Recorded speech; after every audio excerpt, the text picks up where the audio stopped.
Hey friends, Rob Phoenix here. I'm coming at you today, not as power guy, but as an accountant. So the government passed the Trump big tax and spending bill. I refuse to call it what they've been calling it because it's anything but beautiful.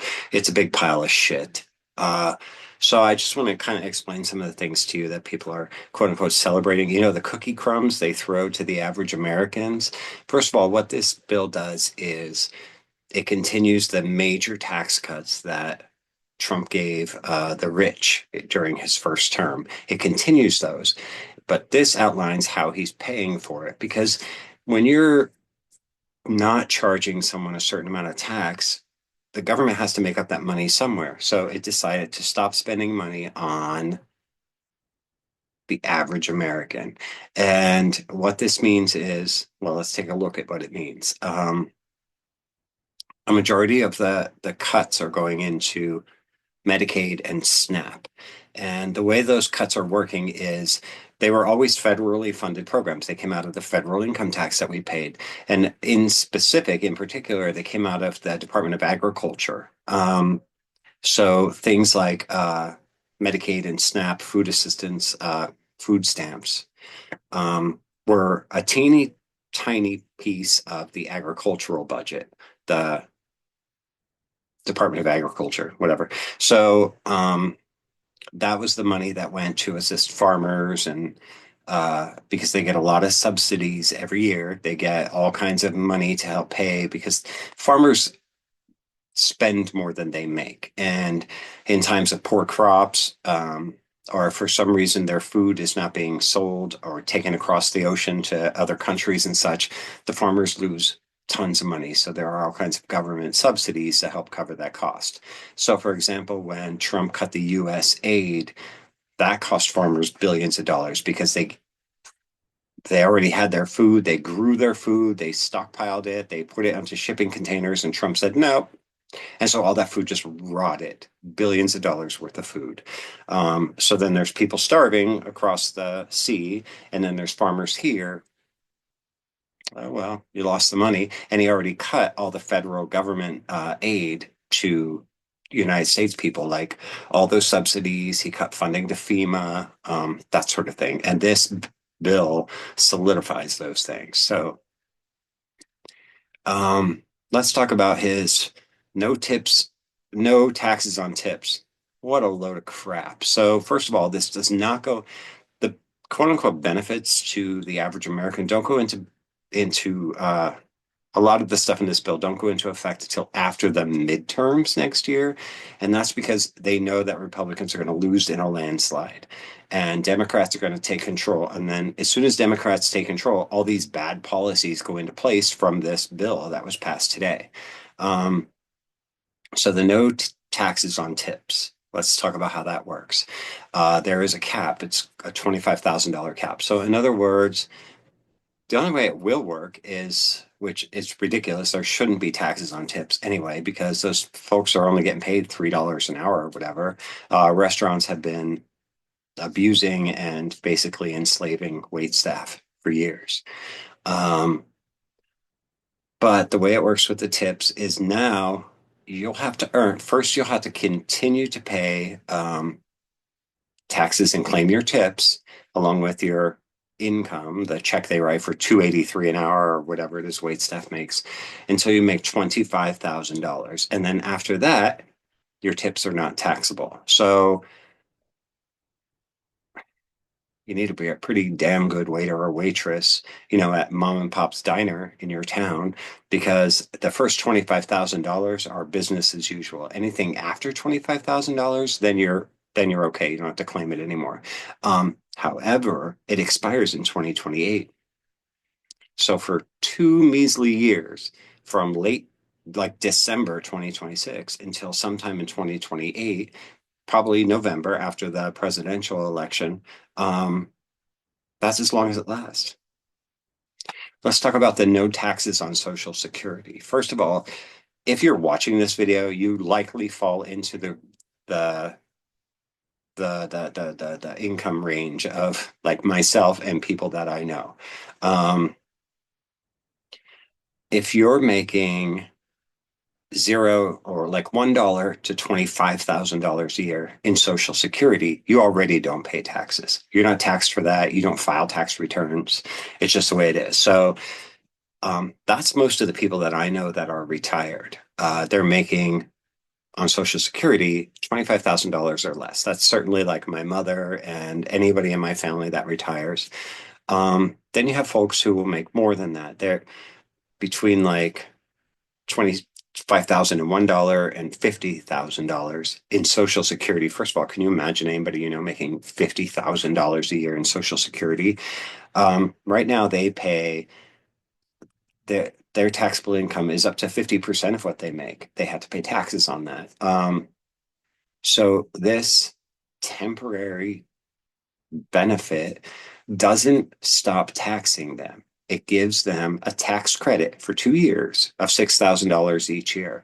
In other words, if they make $50,000, which half of that could be taxable, they have a $6,000 tax credit. A tax credit means you are allowed to claim your income as that much money less. So if you get $50,000 in Social Security income, now this big, beautiful bill gives you a $6,000 tax credit. So when you file your taxes, you say, "Oh, I only made 44,000 in Social Security." So they tax half of 44,000. And that's only for 2 years. That's not tax free. It's a tax credit for 2 years. Um, it's total bullshit. So, excuse me, the Medicaid thing, this is what I'm pissed off about the most. I don't rely on Medicaid. I had Medicaid as a child because my mother was poor, raising all of us kids. And so we had Medicaid. As an adult, I've never had Medicaid. I remember applying for it once, and they said that for a single male of my age, I did not qualify for it.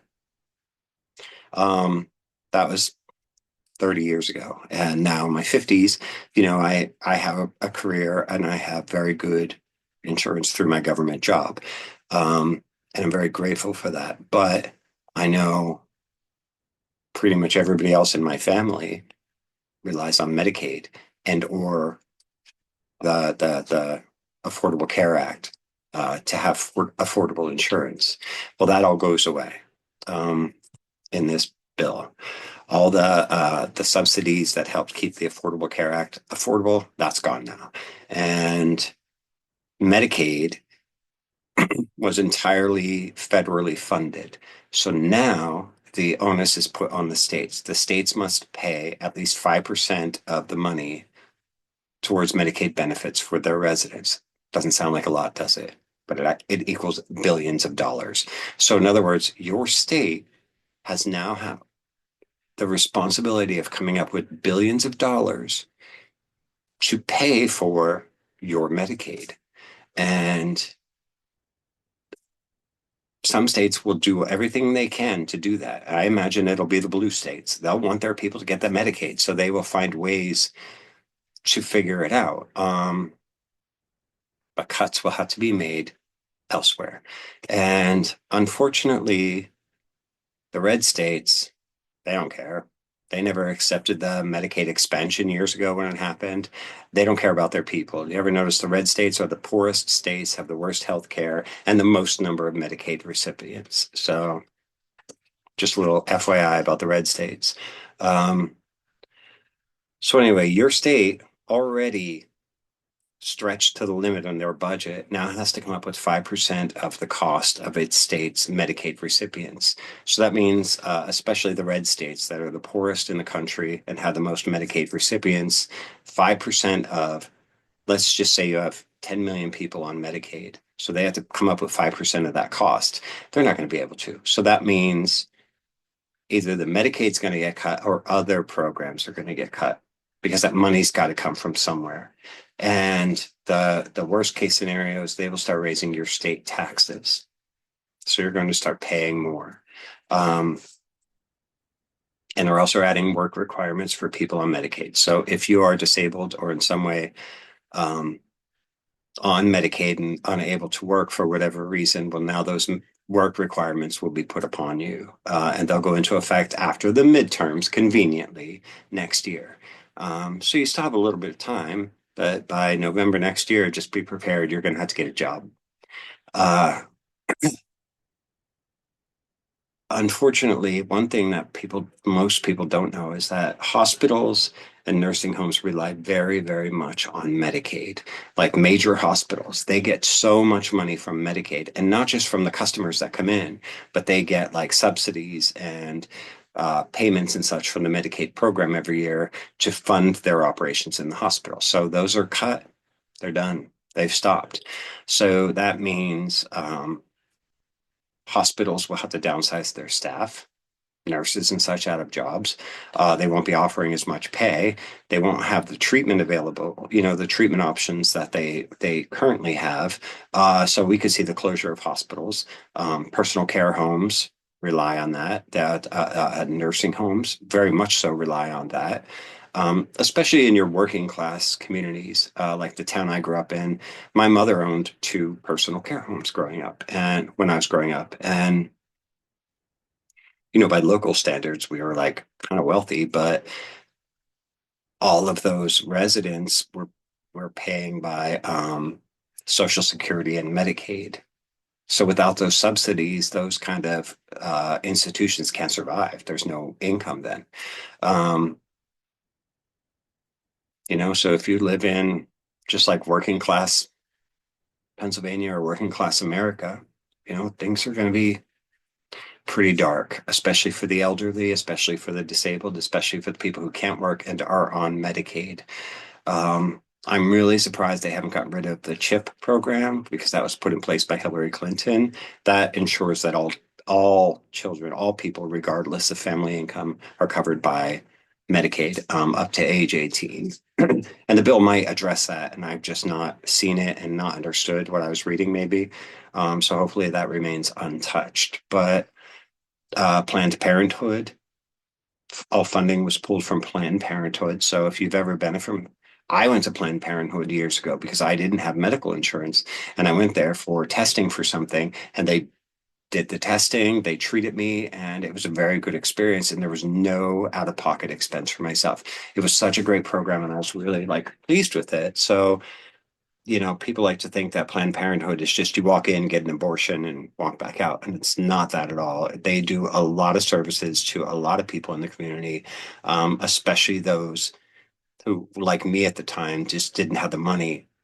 And there weren't urgent care centers or walk-in healthcare centers at the time. I was very young. I was a teenager, and I needed something, and they provided it for me.